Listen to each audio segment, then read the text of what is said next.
এইচএছৰ ফলাফল আচলতে কেতিয়া ঘোষণা কৰা হ'ব পাৰে ইয়াৰ শেহতীয়া খবৰটো জনাব বিচাৰো তো ভিডিঅ'টো স্কিপ নকৰাকৈ একেবাৰে শেষলৈ চাই থাকিব আৰু যদি চেনেলত প্ৰথমবাৰৰ বাবে আহিছে তেনেহলে সাবস্ক্ৰাইব কৰি ৰাখিব যাতে এনে ধৰণৰ জৰুৰী আৰু সঠিক খবৰবোৰ সদায় লাভ কৰিব পাৰে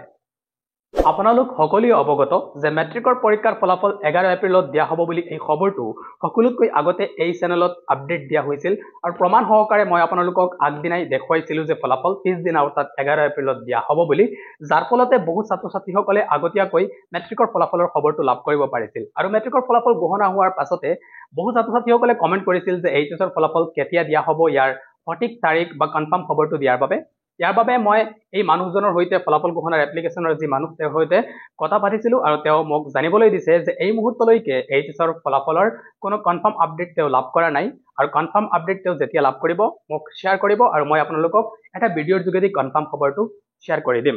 আপোনালোকে নিশ্চিত থাকক যে ফলাফলৰ কিন্তু এতিয়ালৈকে কোনো তাৰিখ নিৰ্ধাৰণ হোৱা নাই আৰু ফলাফলৰ তাৰিখ নিৰ্ধাৰণ হলে আপোনালোকে আগতীয়াকৈ এই চেনেলৰ যোগেদি খবৰটো লাভ কৰিব পাৰিব ইয়াৰ বাবে আপোনালোকে চেনেলটো সাবস্ক্ৰাইব কৰি ৰাখিব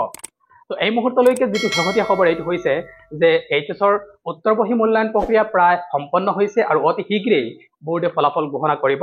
আৰু খুব সম্ভৱত আপোনালোকে এই মাহৰ অৰ্থাৎ এপ্ৰিল মাহৰ শেষ পালে নহলে মে মাহৰ প্ৰথম সপ্তাহতে ফলাফল লাভ কৰাৰ সম্ভাৱনা আছে যদিও আপোনালোকে এতিয়া গুগলত সাৰ্চ কৰিলে এটা তাৰিখ দেখিবলৈ পাব যে 9 মে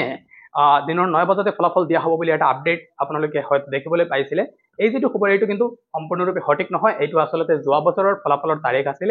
তো